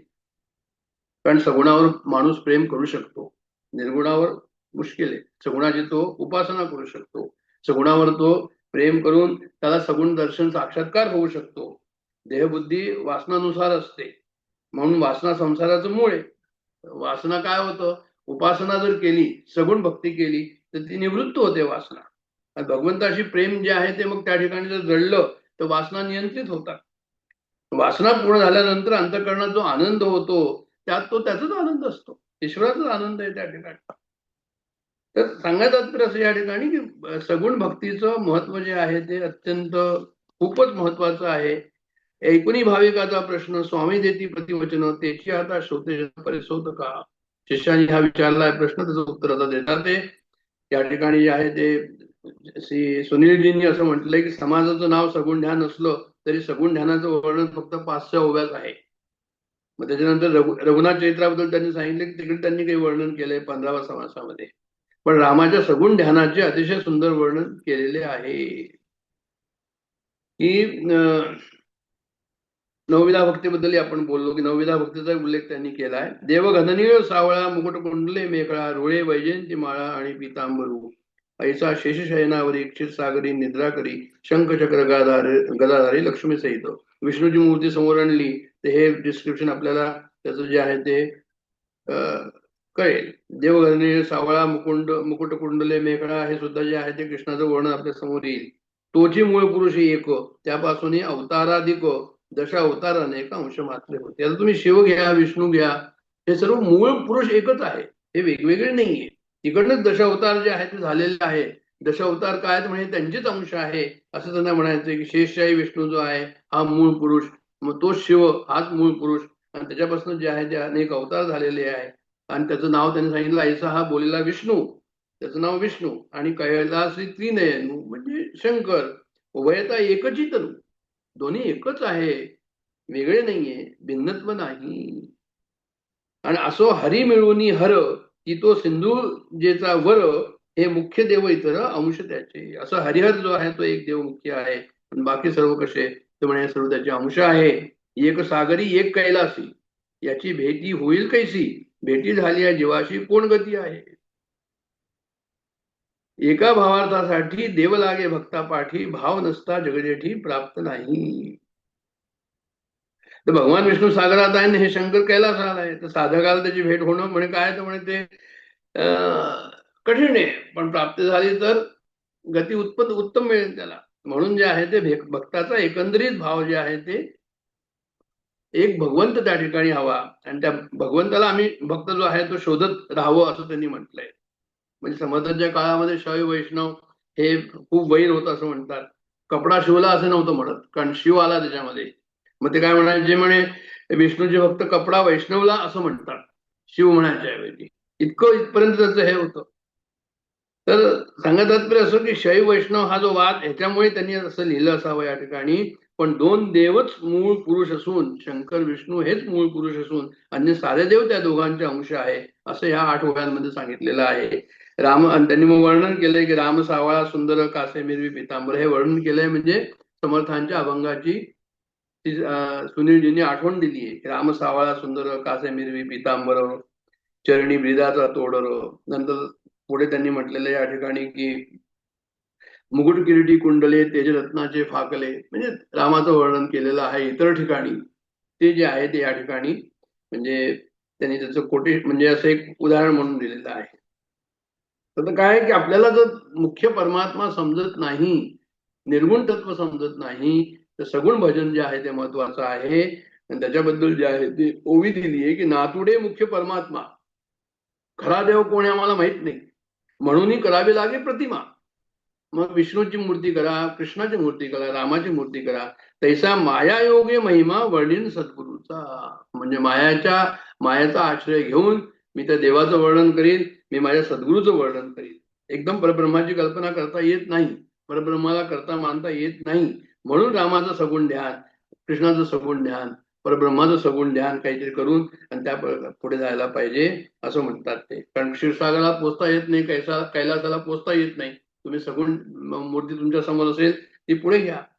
मग तुमचा भाव त्या ठिकाणी उत्कट असला पाहिजे. जैसा भाव जयापासी तैसा देव तयासी, जाणे भाव अंतर साक्षी प्राणी मात्रांचा. भाव असला माईक तर देव होईल महाटक, नवल त्याचे कौतुक जैसाच तैसा, जैसे जयाचे भजन तैसेच दे समाधान. आता हे सर्व आपल्याला पण पाहिलेलं आहे मागच्या ह्याच्यामध्ये. पण भाव अत्यंत आवश्यक आहे, कारण की ते म्हणतात शेवटी की भाव होता किंचित न्यून भगवंत दुरावे. तर मग पुढची ओवी आहे की शिष्य म्हणे गुरुदेवा भाव तरी कोठे धरावा, कोण उपाव करावा भाव धरून. पुढे उपासना कोणाची करू, कशावर करू, कुठे श्रद्धा ठेवू मी. तर आता भाव म्हणजे जे आहे ते श्रद्धा आहे, प्रेम आहे, आपला विश्वास आहे, दृढ विश्वास त्या ठिकाणी आहे. हे सर्व जे आहे ते भावामध्येच येतो. असं काही नाही की वेगळं काही आणखीन आहे. श्रद्धावान लभते ज्ञानम आपल्याला माहिती आहे सर्वांना. तर आता ह्या ठिकाणी सांगत तात्पर्य असं की एक गुरु एक देव कोठेतरी असावा भाव, हे आत्ताच आपण बोललो. मग पुढे ते म्हणतात की भावे घ्यावे हरीचे नाम, हृदयी धरावे प्रेम, मानस पूजा नित्य नेम केला पाहिजे. म्हणजे हरीचं नाव घेत राहा भावानी, हृदयी धरावे प्रेम, हृदयामध्ये प्रेम असायला पाहिजे, त्या नामाविषयी प्रेम असायला पाहिजे. त्याची मानस पूजा तुम्ही रोज करा. नित्य नेम म्हणजे नाम रोज घ्या. आणि मानस पूजेमध्ये काय आहे की धरुनिया सत्व गुण भावे करावे कीर्तन. मानस पूजेमध्ये काय म्हणजे मानस पूजेमध्ये फ्रीडम आहे. तुम्ही कशा प्रकारची मानस पूजा करू चाहता हा त्या ठिकाणी, म्हणजे जशी तुमची इच्छा असेल त्याप्रमाणे तुम्ही मानस पूजा करू शकता, कारण त्याच्यामध्ये काही बंधन कशाचंच नाहीये. तर धरुनिया सत्व गुण भावे करावे कीर्तन. आता त्यांनी असं सांगितलं की समजा पूजा करताना तुम्हाला कंटाळा आला, तुम्ही कीर्तन करणं सुरू करा. अथवा करावे श्रवण अत्यादरे करून, तुम्ही श्रवण करा, म्हणजे कीर्तन करा, श्रवण करा, पूजा करा, नामस्मरण करा. सगुण मूर्तीची चरित्रे श्रवण करावी पवित्रे, सगुण चरित्रे परम पवित्रे हरीची वर्णावी, हे आपल्याला माहिती सर्वांना. तर याही ठिकाणी आपण वेळोवेळी जे आहे ते सगुण चरित्राचा या ठिकाणी अभ्यास करतो. तर सगुण मूर्तीची चरित्रे श्रवण करावी पवित्रे, ध्याने विविधे विचित्रे अंतरी धरावी. म्हणजे विविध देवतांची लोक विलक्षण ध्यान मूर्ती अंतःकरणात सदृढ ठेवावी. म्हणजे त्यांचं चिंतन केल्याने जे आहे तो खरा देव जो आहे त्याचं चिंतन सुद्धा जे आहे ते काय होईल, आपल्याला पक्क होईल. याच्यामध्ये काय सांगितलं ह्या ओव्यांमध्ये, तर म्हणजे श्रवण कीर्तन मानस पूजा आणि ध्यान ह्या उपासना पद्धतीचं त्यांनी सांगितलं की उपासना कशाला हवी, कशा प्रकारे करायला हवी, की भाव ठेवायला हवा. सर्वात पहिल्यांदा भाव ठेवल्यानंतर मानस पूजा करा, मग नामस्मरण करा, सत्वगुण वाढवा कीर्तन करून, आणि नंतर जे आहे ते श्रवण करा, सगुण चरित्राचं वर्णन करा आणि ध्यान करा. तर अशा प्रकारचं त्यांनी जे आहे या ठिकाणी आपल्याला एक देऊन दिलेलं आहे, म्हणजे पॅटर्न कशा प्रकारचा असायला हवा. आणि नवीन दासबोधामध्ये 9 विधा भक्त सांगितलेली. 9 विधा भक्तीमध्ये श्रवण भक्तीचे 4 समास दासबोधात दिलेले आहे, कीर्तनाचे त्यांनी 4 समास दिलेले आहे, श्रोता कसा नसावा असं 18व्या अध्यायामध्ये त्यांनी 9व्या अध्यायामध्ये 18वं दशक 9व्या अध्यायामध्ये सांगितलेलं आहे. तर हे सर्व म्हणजे आपल्या साधने करता अत्यंत आवश्यक आहे. मग करायचं काय तर म्हणजे श्रोता अवधान द्यावे एक चित्ते, अशी ती सूचना आहे त्या ठिकाणी. हे सर्व आम्हाला जीवनात उतरवायचं आहे. आणि हे केव्हा होईल तर ज्ञानेश्वर महाराज म्हणतात की तरी अवधान एक वेळ दीजिए, अवधान एक वेळा द्या, सर्व सुखाचे प्राप्त होईल. हे प्रतिज्ञोत्तर माझे वड ऐका, ही माझी प्रतिज्ञा आहे असं ज्ञानेश्वर महाराज म्हणतात, आश्वासन देतात की तुम्ही काय करा, अवधान ऐकले दीजिए. म्हणजे काय झालं, म्हणजे तुमचे कान तिथेच असायला हवे, तुमचे डोळे तिथेच असायला हवे, तुम्ही जे आहे ते जितकी इंद्रिय आपली आहे ती सर्व जागरूक जी आहे ती कशा करता असायला हवी, त्या श्रवणा करता असायला हवी. सर्व काही त्याच वेळेस जे आहे ते एका ठिकाणी जर झालं तर मग ते म्हणतात की अवधान त्याला म्हणतात. म्हणजे अवधान तेव्हाच होईल. आणि असं जर अवधान झालं तर सर्व सुखाची प्राप्त होईल, सर्व सुख तुम्हाला त्या ठिकाणी मिळेल. आणि हे प्रतिज्ञोत्तर माझे, हे त्यांचं आश्वासन आहे, त्यांची प्रतिज्ञा आहे की असं होईलच. फक्त तुम्ही काय करा, तुम्ही करून पहा असं त्यांना म्हणायचं. कंटाळपणाने नाम घेऊ नका, आवडीने भावे हरिनाम हेसी, असं एकनाथ महाराज म्हणतात.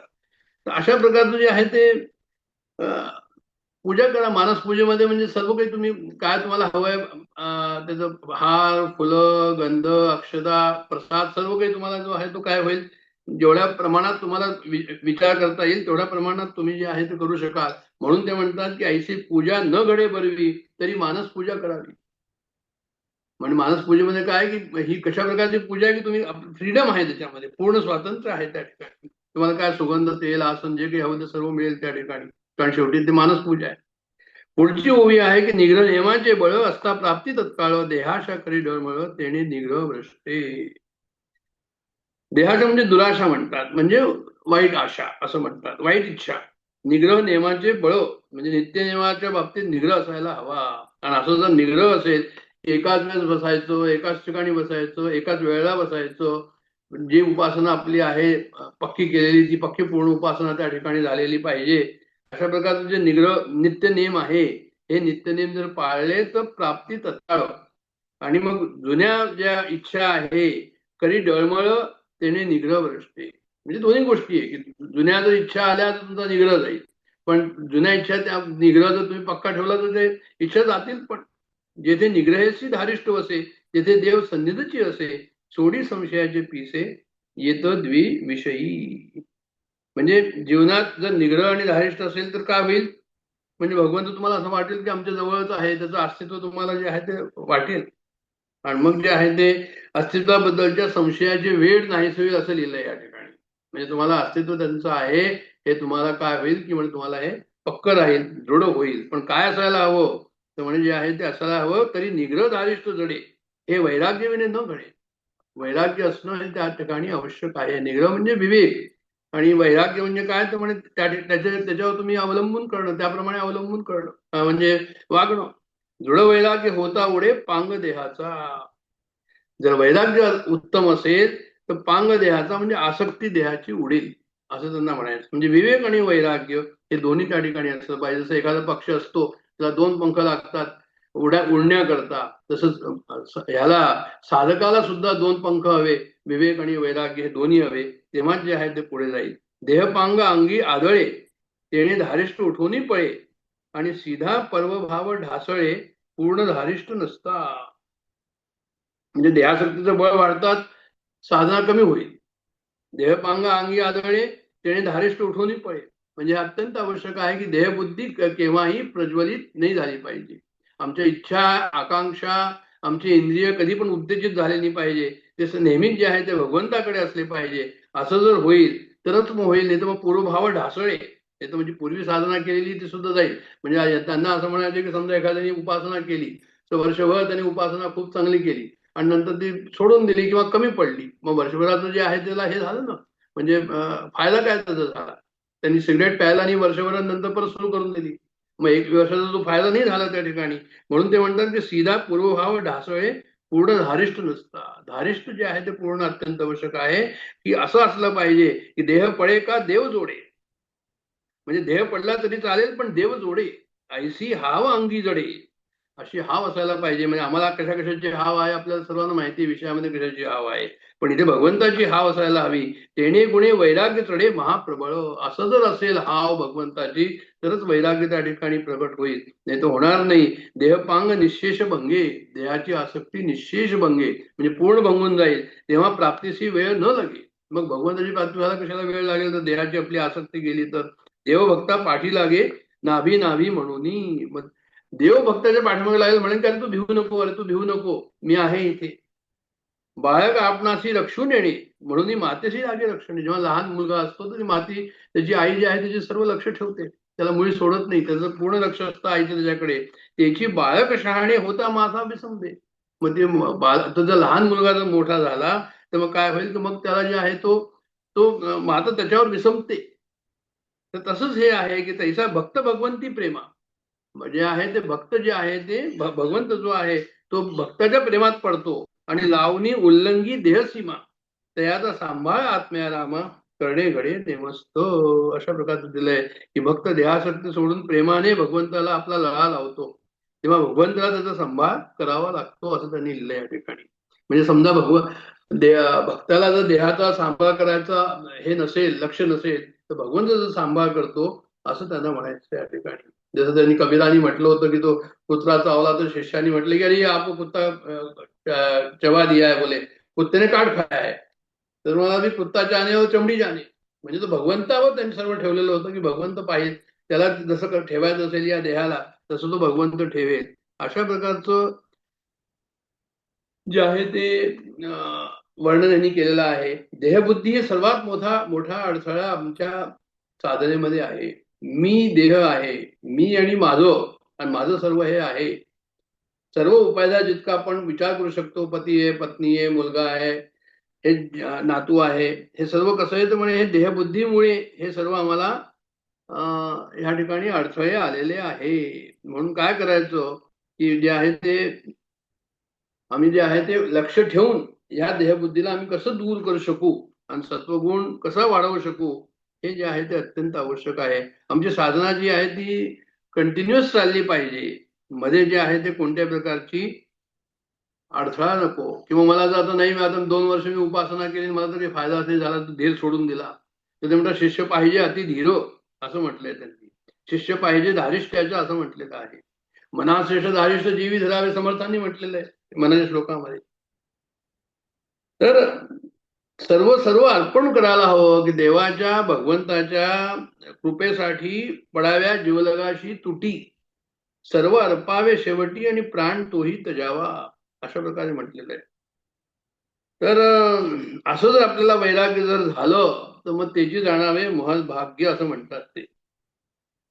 जे आहे ते वैराग्य जे आहे ते अंतरापासून वैराग्य त्याची जाणावे महत् भाग्य. लोलंग ते एवढे अभाग्य आणिक नाही. वैराग्याच्या बळावर जे आहे ते काय, भक्त देहाच्या सुखदुःखाची पर्वा करत नाही. तुटो फुटो हे शरीर, फुटो हे मस्तक, देवाचा विसर न पडो. अशा प्रकारे जे आहे ते नामदेव महाराज म्हणतात या ठिकाणी. देह जावो अथवा राहावं पांडुरंगी दृढ व्हावं, हे कोण म्हणतं, तुकाराम महाराज म्हणतात. केला पण चालवी माझा, असं जे आहे ते संतांनी म्हटलेलं आहे त्या ठिकाणी. म्हणजे हे सर्व काय आहे की हे वासना कमी करायच्या, देहबुद्धी कमी करायची, हा त्या ठिकाणी उद्देश आहे. आणि ते आपल्यावर लक्ष ठेवायचं, ते आपणच आपल्याला लक्ष ठेवायचं, दुसरं कोणी लक्ष ठेवणार नाही. हे दुसरीकडे पाहायची आवश्यकता पण नाही की तो किती पुढे गेला आणि हा किती मागे राहिला. सर्वस्वाची आस तुटे तरीच सगुण मूर्ती प्रगटे, सगुण लाभ होता तुटे दुःख संसाराचे. खूप मोठं हा ओव्याचा अर्थ आहे की आम्ही भक्ती करत करत जर भगवंताचं दर्शन आम्हाला झालं आणि ते भगवंताचं दर्शन झालं तर म्हणे सगुण लाभ, सगुण दर्शनाचा लाभ होता तुटे दुःख संसारीचे. संसाराचं दुःख तसंच राहील, पण आता आम्ही जे परस्यू करतोय संसाराचं दुःख, ते परस्यू वाला हा जो शब्द आहे हा तिथे गायब होऊन जाईल. कारण की त्यावेळेस परस्यू कुठे राहील तर म्हणजे जे आहे सगुण लाभामध्ये परस्यू राहील. म्हणजे सगुण दर्शनाचं जे आनंदाच्या उकळ्या आहे त्याच्यामध्ये आम्हाला जर काही दुःख झालं असेल तर ते आमच्या समोर येणार नाही असं त्यांना म्हणायचं या ठिकाणी. परंतु आशा सोडवे ना म्हणून प्राप्ती घडे ना, आशा धरिता सुटे ना प्राणी दुःखापासून. आमची जी इच्छा आहे, लौकिक इच्छा आहे, वासना आहे, हे काय आशा आहे, म्हणजे ह्या जात नाही. आशा दुराशा दोघी बहिणी, म्हणजे चांगली वासना आणि वाईट वासना, चांगली इच्छा आणि वाईट वासना, या दोघी बहिणींनी काय केलं, वेडा लावले सगळं प्राणी. आशेच्या मागे आम्ही जे आहे ते आता सांगितलं होतं त्याच्यामध्ये मनाच्या श्लोकामध्ये, की आशा जी आहे कशी, तर आशा जी आहे ती अशा प्रकारची आहे की तुम्हाला वेळ सारखंच लावते. त्यांनी हे म्हटलं होतं की म्हणजे हा प्रश्न विचारला होता की लोक का सर्व लोक मृत्यूला जातात पण तरी ह्याचा जो आहे तो लोभ जात नाही, याची आशा जात नाही. हा म्हणतो की मी तर चिरंजीव आहे. अशा प्रकारचं काय, शेवटी आशाच तर ती दुराशा आहे, ती दुःखरूप ती या पापिणी जन्म दावती मागुता. त्या दुःखरूप आहे त्या सर्व वासना. त्यामुळे मला आणखी नवं, मला आणखी नवं, म्हणजे शेवटी जाताना सुद्धा त्यांना असं वाटतं की ही इच्छा पूर्ण व्हावी. आशे दुराशेची जाळी काळे पसरली भूमंडळी, पडला प्राणी मात्र आंदोळी संसार दुःखे. ते म्हणतात संसारामध्ये दुःख होऊन मनुष्य हादरला गेला. कशामुळे? त्या वासनांमुळे, चांगल्या वासना आणि वाईट वासना, त्याची जाळी पसरली गेली आणि हा हादरला गेला. आशा वासनेचे बंधन, वासना जन्माशी कारण, वासनेशी आशा विण थारा नाही. आता आपल्याला माहिती जन्म घ्यावा लागेल वासनेच्या संगे, की वासना जे आहे ते आमचं बंधन आहे, आमच्या इच्छाच आमचं जे बंधन आहे. इच्छा असेल तर पुढचं सर्व जे आहे ते दुःख समोर आहे. आशा वासनेची लपणी, म्हणजे आमची आशा जी आहे, आशा म्हणून जे आहे हो, म्हणजे ती वासनेच्या मागे दडलेली आहे. आशा दुःखाची खाणी. आशा जी आहे ते दुःख जर कुणाला होत असेल तर म्हणे त्याचं मूळ पहा, ती आशा आहे म्हणे. कारण मी एक्सपेक्ट केलं. आशा पापणी घात घेणी, म्हणजे तो जीव घेतो, भगवंताकडे जाऊ देत नाही. बळेची जन्म दावी, पुढचा जन्म जो आहे ती आशा करवते. म्हणून जयासी जयाची आसो, ही शेवटली उभी आहे, आपण थांबणार आहे मी इथे. जयासी जयाची आसो, तयासी त्याचाची धासो, निज ध्यासे प्राणी असो त्याची प्राप्तो. माणसाला ज्या गोष्टीची आशा असते त्या गोष्टीचा ध्यास त्याला लागतो, आणि ज्या गोष्टीचा आपल्याला ध्यास लागतो तीच गोष्ट आपल्याला प्राप्त होते. हे म्हणजे $1,000,000 मूवी ही नेहमीच लक्षात ठेवायला हवी, की आमची आस कुठे असायला हवी, आमची वासना कुठे असायला हवी, आमची इच्छा कुठे असायला हवी. वर्षानुवर्षाचा दासबोध अभ्यास वगैरे या ठिकाणी चाललेला आहे, आणि अजून तरी असं थोडासा संशय असेल की वासना कुठे असावी, मग ते योग्य नाही. जयासी जयाची आसो, तयासी त्याचाची ध्यासो, निजध्यासे प्राणी असो, निजध्यासे प्राणी असो त्याची प्राप्त. जय जय रघुवीर समर्थ.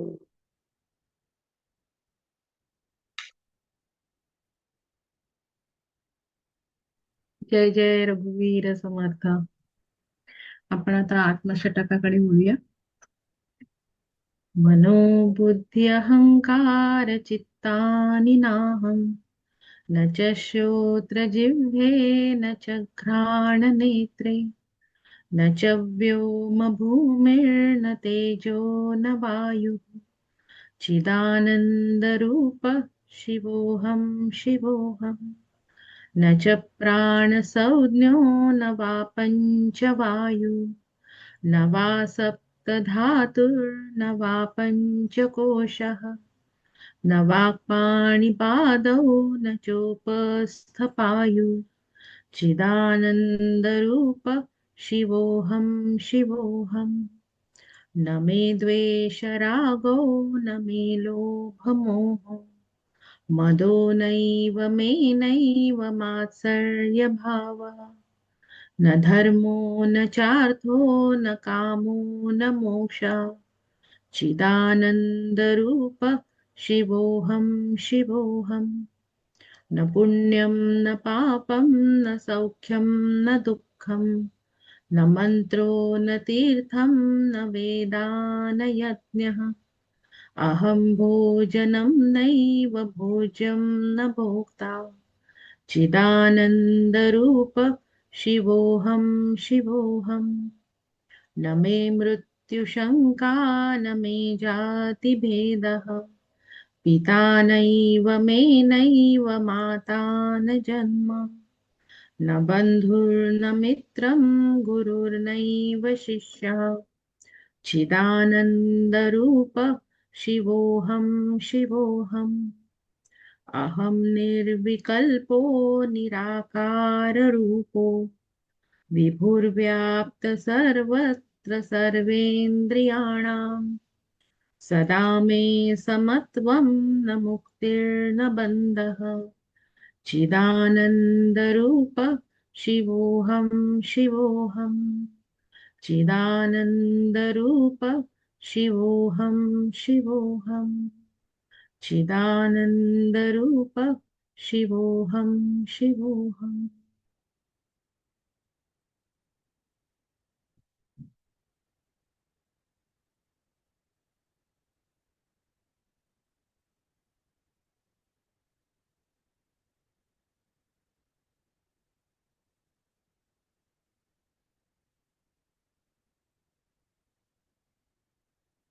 ॐ पूर्णमदः पूर्णमिदं पूर्णात् पूर्णमुदच्यते पूर्णस्य पूर्णमादाय पूर्णमेवावशिष्यते ॐ शान्ति शान्ति शान्तिः हरि ओम्